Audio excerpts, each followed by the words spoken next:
what I'm doing in Africa is probably not obviously related to what she did, but it's about helping the needy and the vulnerable. At the end of the day, you have to care and you have to feel for the causes you believe in. If you don't, then it's hard to get it across to anyone else how you feel and what it means to you.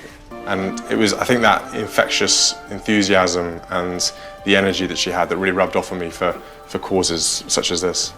Because she was very good at getting the message across, wasn't she? Yes, yeah, she's very good, yeah. And you learnt from that? Well, yeah, exactly. I'm trying to learn from that, exactly. I'm learning as many ways as I can to promote areas that I believe in and that I support. Did you know Prince William spent a night sleeping rough on London streets? It wasn't a publicity stunt. It was fulfilling a promise he made to Diana decades ago. What other promises has he kept hidden from the public eye?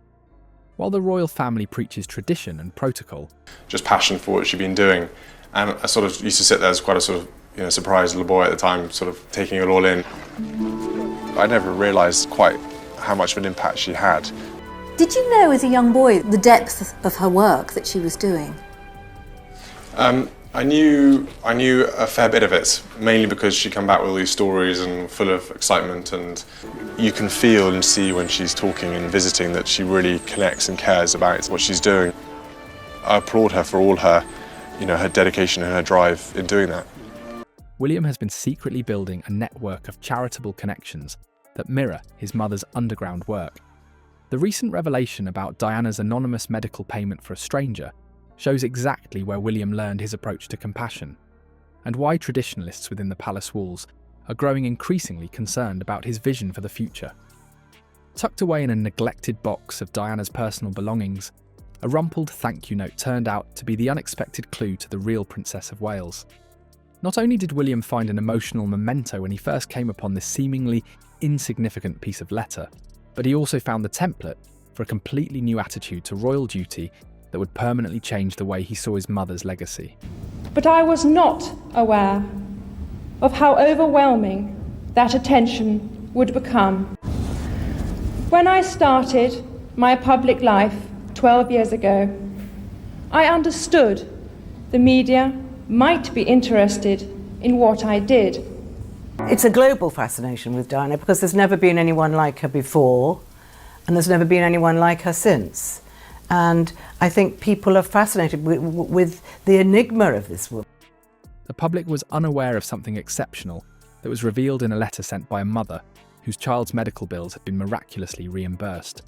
In addition to her official royal responsibilities, Princess Diana had established a whole shadow network of compassion. Little child, she's a bit of a tomboy. She didn't like dressing up. I had to take her to a birthday party once when the nanny was off and I couldn't get a dress on.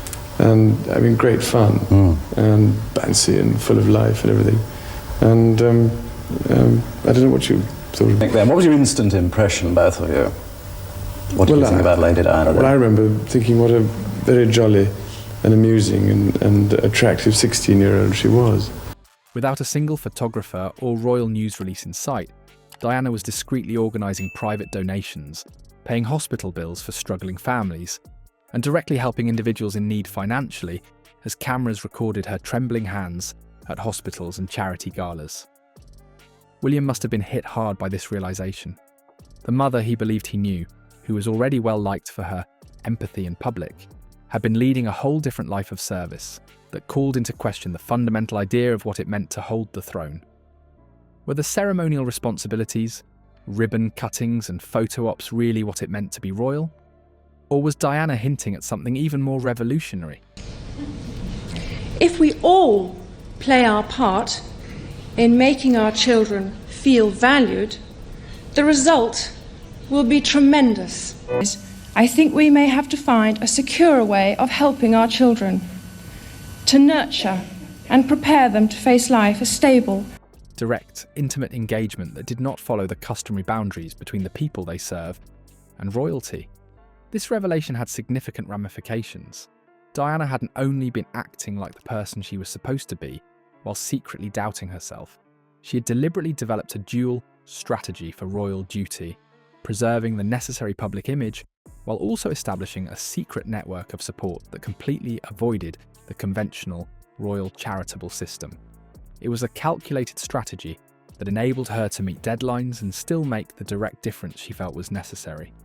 The way that William has been subtly using the same dual-track strategy in his own royal activities is especially intriguing. The most obvious indication of this inherited tactic is his work with homeless charities. William has taken extraordinary measures to gain a first-hand understanding of the issue, while maintaining appropriate public engagements. He has even spent nights on the streets to experience homelessness, which has reportedly appalled palace traditionalists who prefer their royals to be safely apart from the causes they support. His trip to the Passage, where his mother had once taken him and Harry, was more than just a nostalgic excursion. It served as a planned public statement that, in spite of possible opposition from the royal establishment, he plans to carry out Diana's purpose. William wasn't merely paying tribute to Diana by consciously associating himself with his mother's legacy at this specific charity. He was also announcing the kind of royalty he hoped to represent. At the core of the contemporary monarchy lies a basic tension brought forth by this. Royal traditionalists who favour a more ceremonial, detached approach to duty are directly challenged by William's resolve to adhere to Diana's empathetic vision.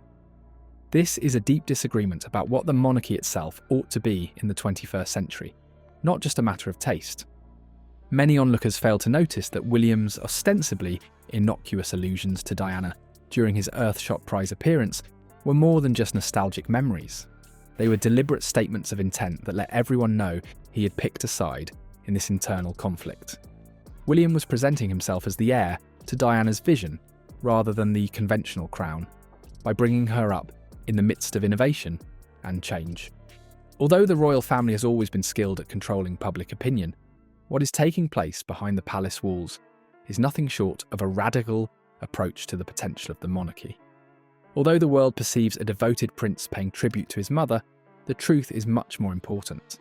William is consciously establishing himself as Diana's legitimate heir, determined to change the organisation from the inside out in ways she was never able to. What's so amazing is that Diana never got the chance to cross the threshold that William now stands at. In contrast to his mother, he is in a position to change the monarchy from inside rather than oppose it as an outsider. Because of this, he has unheard of power to change the definition of royal status in contemporary Britain. Because of his special position, William's able to combine institutional power and emotional connection, something Diana longed for but was unable to accomplish before her tragic death. He is proving that monarchy is about making a significant difference that appeals to common people, not only about upholding custom and remoteness. William's ability to strike this fine balance could be crucial to the British monarchy's continued existence. Is it possible for him to modernise without destroying? Can he become more relevant while maintaining his mystique? These are existential issues about whether monarchy itself has a place in Britain in the 21st century, not just about William's personal legacy. The once immovable institution now rests on William's capacity to complete Diana's work.